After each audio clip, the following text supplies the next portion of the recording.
Bonjour à tous et bienvenue dans une nouvelle vidéo de notre formation Primavera P6. Le sujet d'aujourd'hui, c'est les types d'activités. Sur Primavera, quand on crée des activités, on trouve qu'il existe plusieurs types, et plus exactement 6 types d'activités. Le premier type d'activité, c'est les activités dépendantes d'une tâche. Ils ont une durée définie par l'utilisateur, c'est nous qui définissons la durée de la tâche. Elle a un début et un fin, et on peut lui affecter des ressources. Et on la trouve sous les formes qu'on a en photo, ici en petite photo. Le rouge, c'est le chemin critique, le vert, le chemin non critique, les activités qui sont dans le chemin non critique. Le bleu, c'est les activités où il y a un travail actuel qui sont démarrées ou terminées, etc. Là, c'est le petit crayon jaune, c'est la baseline, etc., etc. Ça, c'est le standard. Tout ça, c'est bien sûr, c'est modifiable, on peut le modifier, mais le standard, c'est ce que je vous ai présenté. Si on va pour voir ça sur Primavera, là, par exemple, si on se met sur les tâches, là, la tâche qu'on a créée, type d'activité dépendant d'une tâche. Là, on trouve les autres types que je viens de présenter. Nous, on a choisi dépendant d'une tâche. C'est nous qui avons défini sa durée. On a mis 10 jours, on peut mettre 20, comme on veut. Il n'y a aucune chose qui influence cette durée. C'est nous qui la modifions manuellement. Elle a un début, elle a une fin. Et pour les formes, voilà, on trouve les formes. Si on clique droit sur le gant barre, voilà, on trouve les formes. Toutes ces formes-là, mais bien sûr, elles sont modifiables. Là, je peux les changer, je peux changer de couleur quand je veux. Mais le standard, c'est ce que je vous ai montré. Ça, c'est pour les activités qui sont dépendantes d'une tâche. Maintenant, on va au deuxième type. Les activités dépendantes d'une ressource. Celle-là, elle est un peu spéciale. Sa durée, elle est définie selon le calendrier du ressource qu'on y a affecté. Elle a bien sûr un début et une fin, et les ressources, logiquement oui, et la forme, c'est les mêmes formes que la première. Il n'y a aucune différence. La différence, c'est sa durée. C'est pas nous qui définissons la durée, mais c'est le calendrier des ressources. Si on prend, par exemple, on a une tâche de 5 jours, nous on a estimé qu'elle se fait en 5 jours. Du coup, si elle était dépendante d'une tâche, elle va commencer un lundi et se terminer un vendredi. Mais par exemple, si on a une entreprise qui travaille que les lundis, par exemple, une société de nettoyage qui travaille que les lundis, du coup, cette tâche-là, elle va être effectuée dans 5 semaines. 4 semaines plus tôt, 21 jours. On prend un exemple pour que ça soit plus clair. Si on va sur Primavera, on crée une nouvelle activité, on va la laisser dépendante d'une tâche, on va l'appeler nettoyage, par exemple. Nettoyage chantier.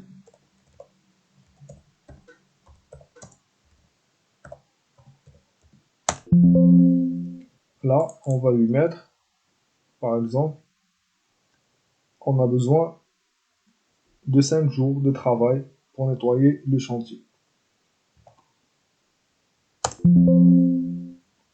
Alors, maintenant, on va aller à calendrier, créer un nouveau calendrier standard. On va l'appeler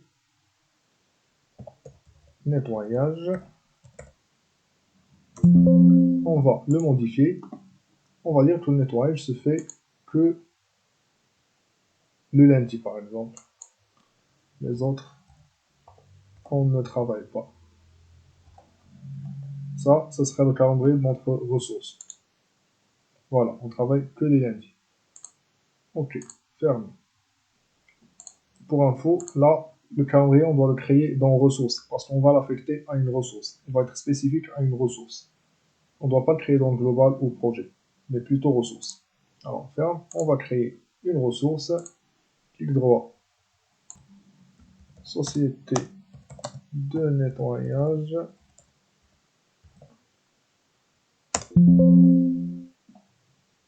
Voilà, parfait. On va lui choisir un calendrier. Le calendrier qu'on a créé qui s'appelle nettoyage. Alors, on laisse ça en euros, main d'œuvre, parfait. Maintenant, on va à notre activité et on lui affecte notre ressource, société de nettoyage. Normalement, ça doit être fait. Ressources, voilà. Elle a été affectée. On va la mettre comme primary. Ressource principale, c'est la primary.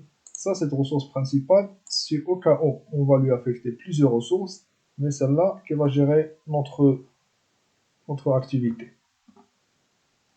Là, on voit bien sûr que la durée n'a pas changé. Pourquoi? Parce qu'on est toujours dans une activité dépendante d'une tâche. Maintenant, regardez bien. Une fois on la met en dépendant d'une ressource, tac, 21 jours. Voilà. Parce qu'on va travailler à partir de lundi juillet, lundi 15, lundi 22, lundi 29 et lundi 5 août. Ce qui fait un total de 21 jours. C'est ça la différence entre dépendant d'une tâche et dépendant d'une activité. Cette durée, elle est définie selon le calendrier de notre ressource. Alors, parfait. On va maintenant au troisième et quatrième. Le troisième et quatrième, c'est les jalons. Les jalons, c'est des points qui définissent une phase importante dans notre projet, soit le démarrage d'une fin pour les jalons de début ou la fin d'une phase pour les jalons de fin. Est-ce qu'ils ont des durées? Non, ils n'ont pas de durée. Jalon de début a un début, mais il n'a pas de fin. Jalon de fin, il n'a pas de début, mais il a une fin. Est-ce qu'ils ont des ressources? Les deux n'ont pas de ressources. Et ils se trouvent sous la même forme. Alors, on va maintenant sur Primavera pour créer des jalons. On va dire, clic sur plus, dans l'activité, début, chantier.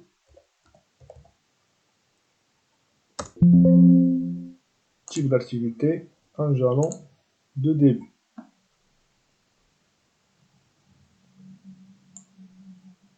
Alors, le début de la procédure CTA déclenche notre jalon. Là, par exemple, si on veut qu'une tâche active la fin du jalon, on va voir que c'est impossible. Il peut affecter que son démarrage, mais pas sa fin, parce qu'il n'a pas de fin. Et si on crée maintenant un jalon de fin, on dit fin de chantier. Je la mets comme jalon de fin. On met le démarrage des CTR qui déclenche la fin du chantier. Pareil, si on peut lier quelque chose à pour déclencher son début, ça ne va pas être possible, mais plutôt déclencher que sa fin. Parce que c'est juste des points qui définissent le démarrage ou la fin d'une étape. Maintenant, on passe au récapitulatif WBS. Récapitulatif WBS, c'est une activité qui a une durée relative à la durée de la WBS. Elle a bien sûr un début et une fin. On peut lui affecter des ressources et la même forme que les autres activités, mais sa durée est relative à la WBS. Quelle que soit la durée de la WBS, là par exemple notre WBS, c'est les travaux HVAC. Si on ajoute par exemple une nouvelle tâche, on appelle ça récap travaux HVAC et on la met en récapitulatif WBS. On clique sur planifier. Voilà, ça a changé. Tout simplement, elle a pris la durée du démarrage du projet de la WBS à la fin de la WBS. Maintenant, on passe à la sixième et la dernière. C'est l'activité qui s'appelle niveau d'effort. Elle ressemble un peu au récap WBS, mais sa durée, c'est pas la durée de la WBS. C'est une durée que une de nos activités définissent ou une partie des projets peut la définir. Alors, on va créer une nouvelle tâche pour voir ça de façon concrète. On appelle ça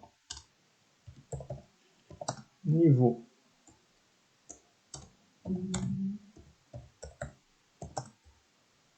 d'effort. On va laisser pour le moment comme dépendant d'une tâche. Qu'est-ce qu'on va lui dire? on laisse la durée en standard, on va voir comment ça va changer. On va dire qu'on va voir le niveau d'effort entre la pause des CTA, fin de la pause des CTA, ce serait son début, et sa fin, c'est avec la fin de démarrage des CTA. Maintenant, on la change en niveau d'effort, on clique sur planifier. Voilà.